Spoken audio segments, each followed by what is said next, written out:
मायावी जंगल और राक्षस की बेटी। बहुत समय पहले की बात है।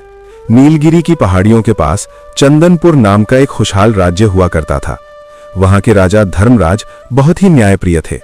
उनकी प्रजा उनके लिए जान तक दे देती थी, क्योंकि उन्होंने कभी भी किसी को अभी अन्याय नहीं सहने दिया था। लेकिन राजा धर्मराज की एक ही चिंता थी, उनका बेटा राजकुमार विक्रम अभी दुनियादारी से अनजान था। विक्रम बहुत ही सुंदर, बलवान और निडर था। उसकी आंखों में चमक थी और शरीर में शक्ति, लेकिन उसने कभी दुख या मुसीबत का सामना नहीं किया था। वो हमेशा महल की सुख सुविधा में पला बड़ा था।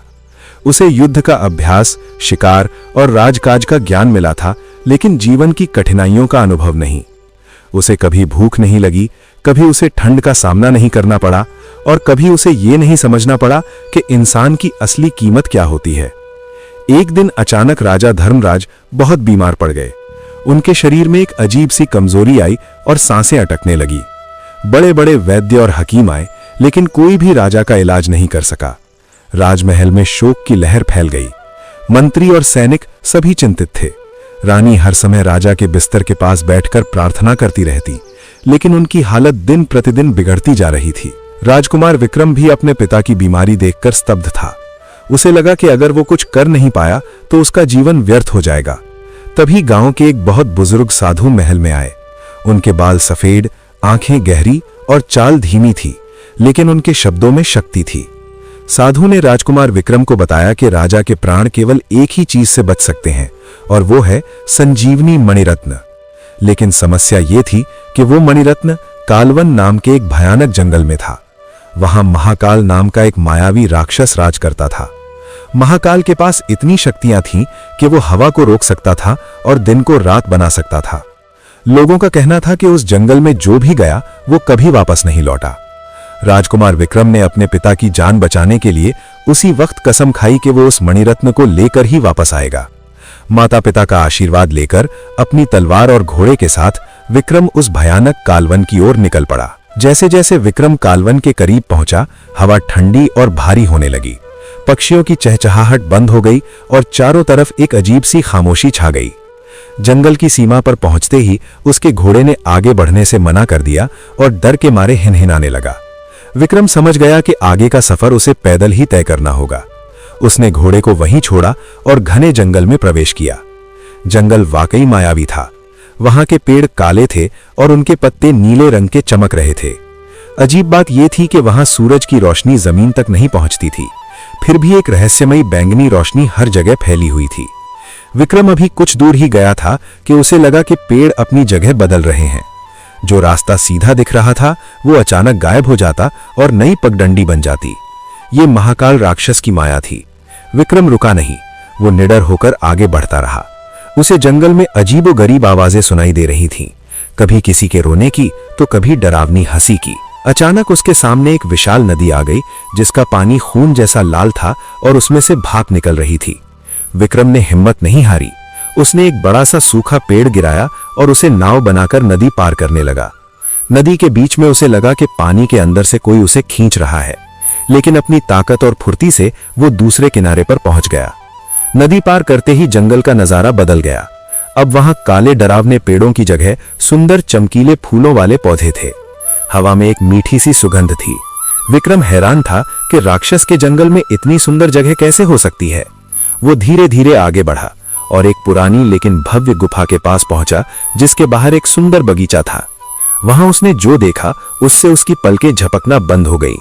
वहां एक युवती बैठी थी जो इंसान जैसी दिखती थी, लेकिन उसकी आंखों में एक अजीब सी सुनहरी चमक थी और उसके बालों में जुगनू चमक रहे थे।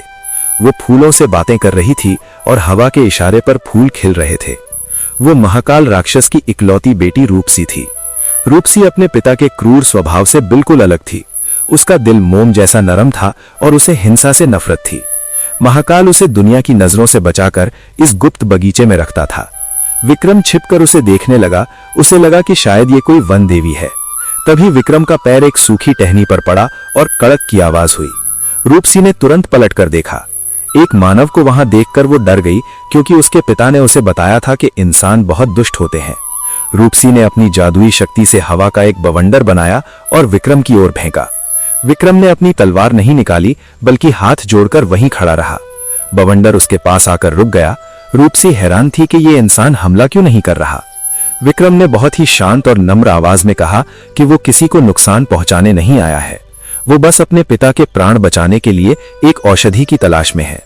विक्रम की सच्चाई और उसकी आंखों में दर्द देखकर रूपसी का गुस्सा शांत हो गया।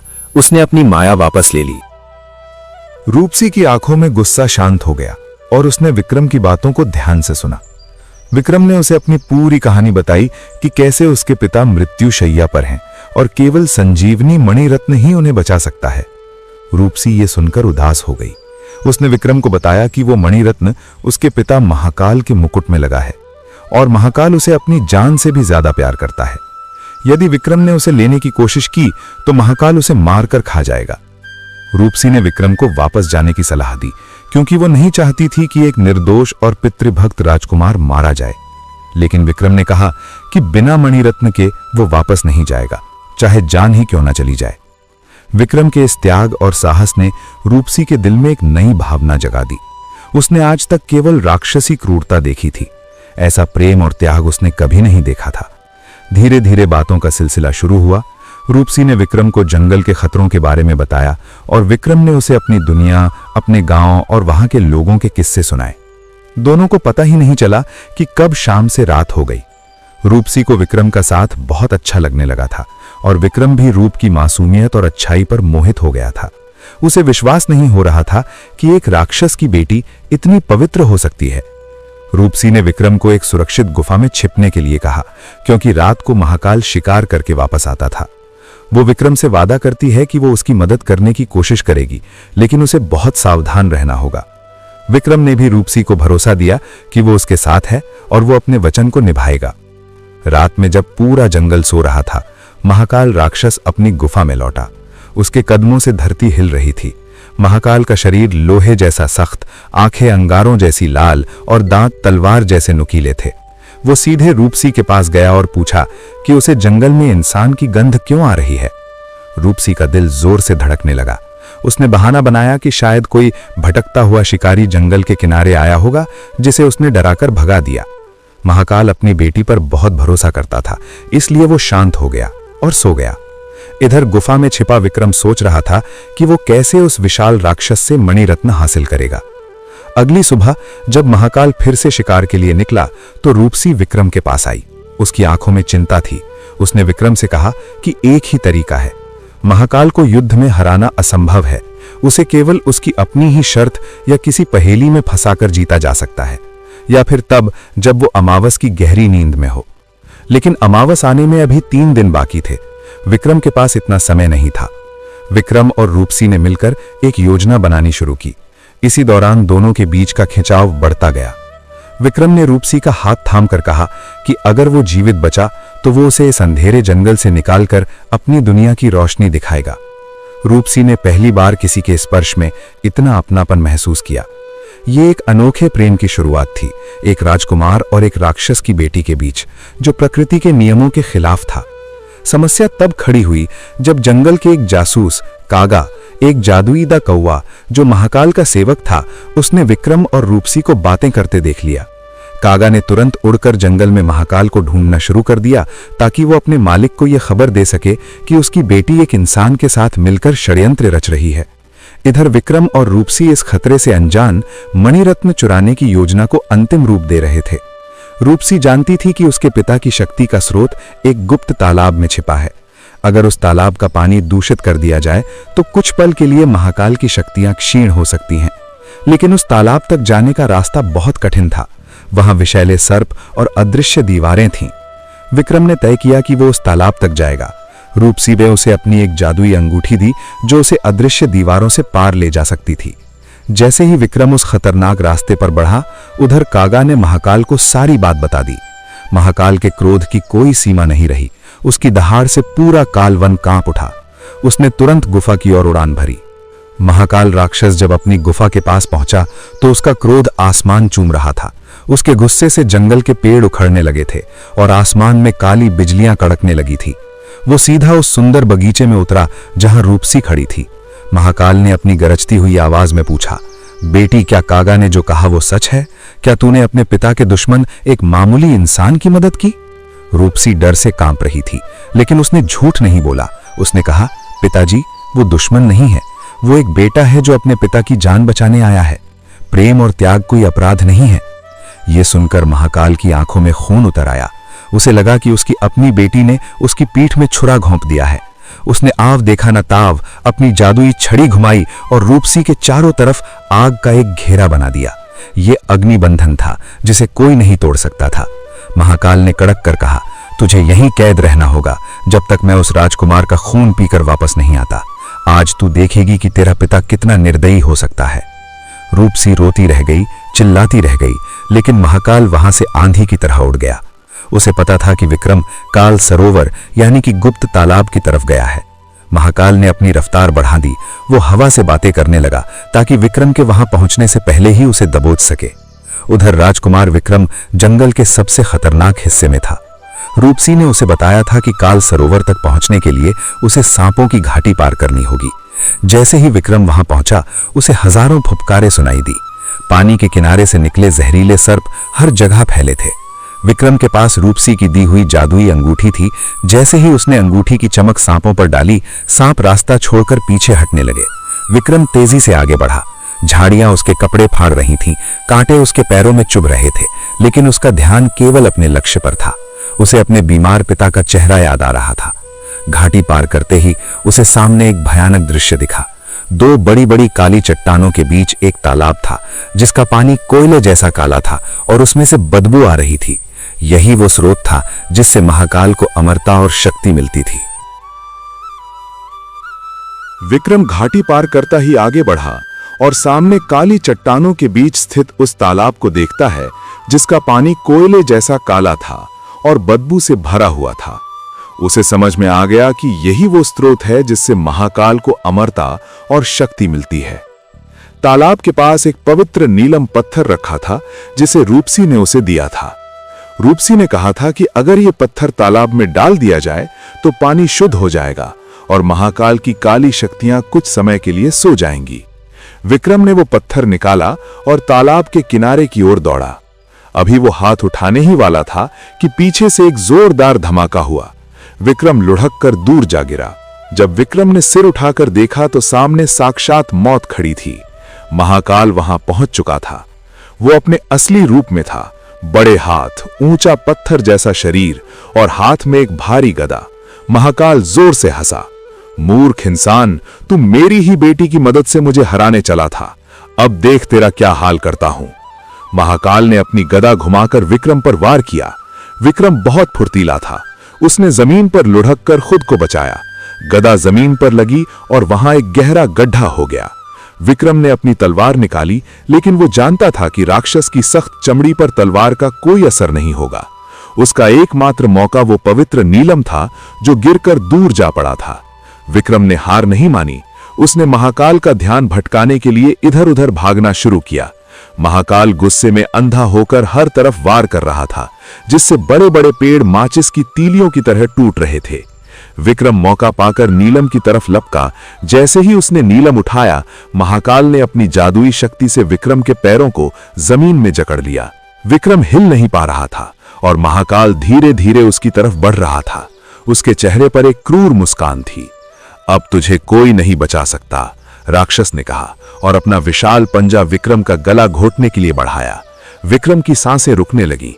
तभी एक चमत्कार हुआ। उधर अग्निबंधन में कैद रूपसी ने अपनी आंखें बंद की और सच्चे दिल से प्रार्थना की। उसका प्रेम और विक्रम की सच्चाई इतनी ताकतवर थी कि उसकी आंखों से गिरा हर आंसू पानी बनकर आग को बुझाने लगा। देखते ही देखते आग बुझ गई और रूपसी आजाद हो गई। उसने हवा को आदेश दिया और हवा के तेज झोंके ने उसे उड़ाकर पल भर में काल सरोवर तक पहुंचा दिया। इधर महाकाल विक्रम का गला दबाने ही वाला था कि रूपसी बीच में आ गई। उसने चिल्लाकर कहा, रुक जाइए पिताजी। महाकाल का हाथ हवा में ही रुक गया। अपनी बेटी को वहां देख वो हैरान रह गया।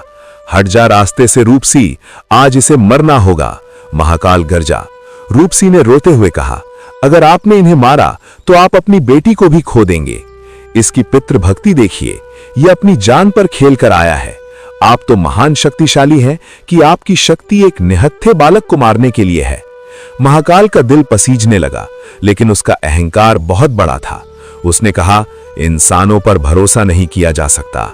यह मणिरत्न लेने आया है जो मेरी शान है। विक्रम ने, जो अभी भी जमीन में जकड़ा हुआ था, बड़ी मुश्किल से कहा, हे महाकाल, मुझे आपकी शक्ति या राज्य नहीं चाहिए। मुझे बस वो मणिरत्न उधार चाहिए।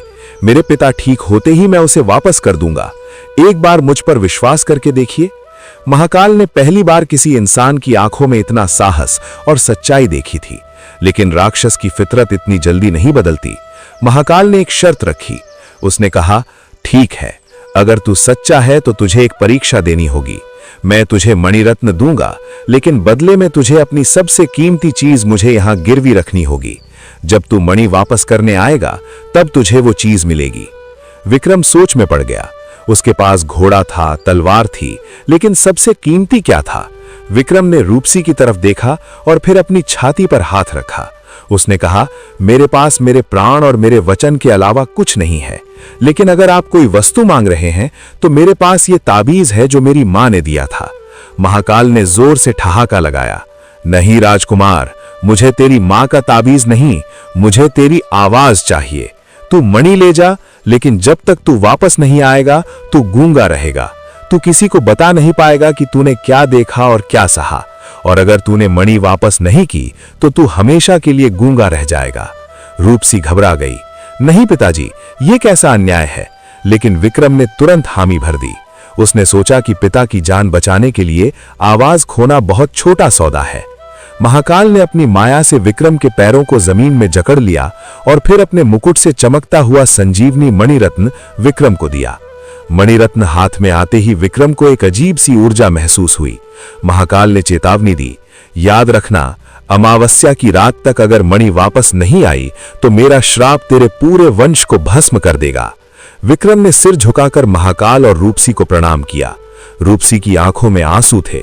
वो कुछ कहना चाहती थी, लेकिन विक्रम अब कुछ बोल नहीं सकता था। उसने बस अपनी आंखों से रूपसी को धन्यवाद दिया और वादा किया कि वो वापस आएगा। विक्रम मणि लेकर वहां से भागा। अब उसे जंगल डरावना नहीं लग रहा था, क्योंकि उसके पास सबसे बड़ी शक्ति संकल्प थी। वो जैसे तैसे जंगल से बाहर निकला, जहां उसका घोड़ा उसका इंतजार कर रहा था। वो घोड़े पर बैठा और वायु वेग से अपने राज्य चंदनपुर की ओर निकल पड़ा। विक्रम चंदनपुर पहुंचा तो वहां मातम छाया हुआ था। राजा की हालत बहुत नाजुक थी। वे अंतिम सांसें गिन रहे थे।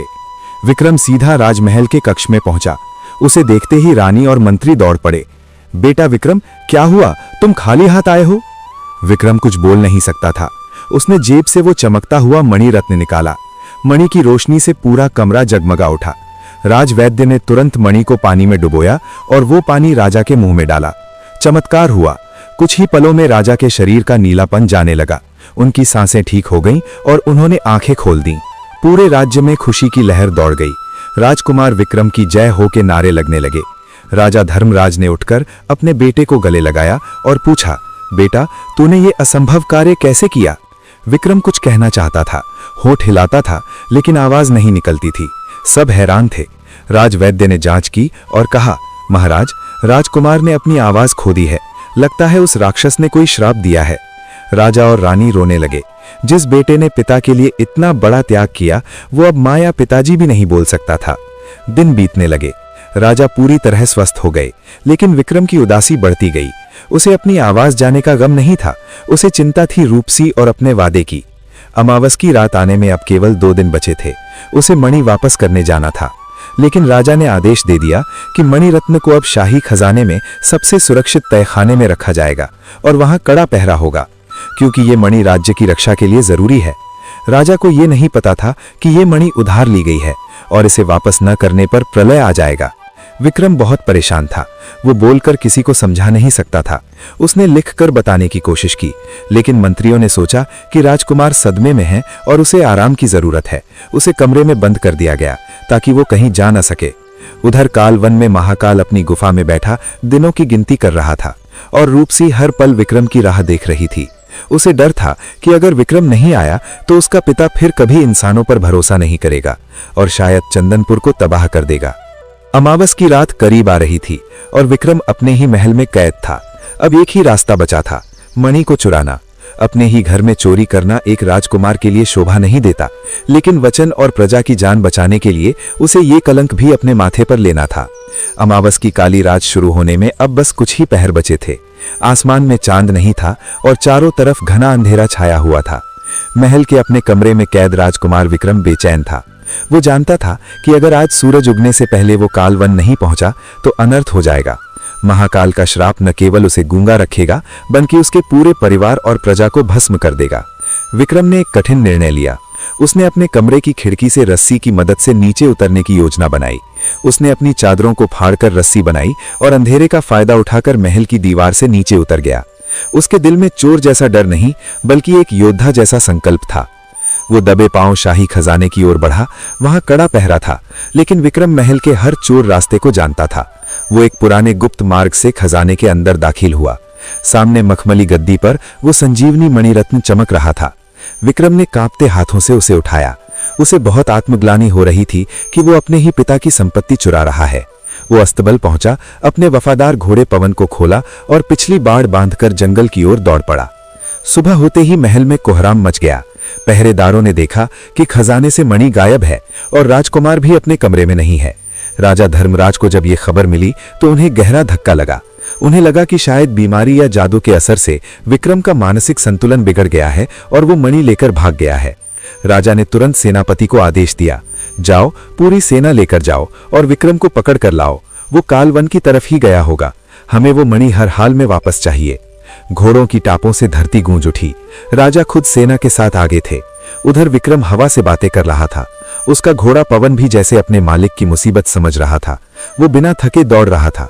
शाम होते होते विक्रम कालवन की सीमा पर पहुंच गया। जंगल आज पहले से भी ज्यादा भयानक लग रहा था। अमावस की वजह से वहां की शक्तियां अपने चरम पर थीं। जैसे ही विक्रम ने जंगल में प्रवेश किया, पीछे से उसे भारी सेना के आने की आवाज सुनाई दी। उसके पिता और सेना उसे पकड़ने ही वाले थे। अब विक्रम दो मुसीबतों के बीच फंसा था। सामने महाकाल राक्षस और पीछे अपने ही पिता की सेना। उधर महाकाल की गुफा में सन्नाटा था। महाकाल क्रोध में उबल रहा था। सूरज डूब चुका था और अमावस की काली रात गहराने लगी थी। महाकाल ने रूपसी की तरफ देखा और कहा, देख लिया बेटी, मैंने कहा था ना, इंसान धोखेबाज होते हैं। वो नहीं आया। अब मैं चंदनपुर को राख के ढेर में बदल दूंगा। रूपसी की आंखों से आंसू बह रहे थे, लेकिन उसका दिल कह रहा था कि विक्रम आएगा। महाकाल ने अपनी गदा उठाई और उड़ान भरने के लिए तैयार हुआ। तभी गुफा के बाहर घोड़े की हिनहिनाहट सुनाई दी। महाकाल और रूपसी बाहर आए। उन्होंने देखा कि विक्रम पसीने से लथपथ खड़ा है और उसके हाथ में वही चमकता हुआ मणिरत्न है। विक्रम ने घोड़े से उतरकर दौड़ते हुए महाकाल के चरणों में वो मणि रख दी। विक्रम का शरीर थकान से चूर था। वो कुछ बोल नहीं सकता था, लेकिन उसकी आंखें कह रही थीं, मैंने अपना वचन निभा दिया। महाकाल सन्न रह गया। उसने आज तक किसी इंसान को मौत के मुंह में वापस आते नहीं देखा था, वो भी केवल एक वादा निभाने के लिए। ठीक उसी वक्त जंगल के किनारे पर राजा धर्मराज और उनकी सेना भी पहुंच गई।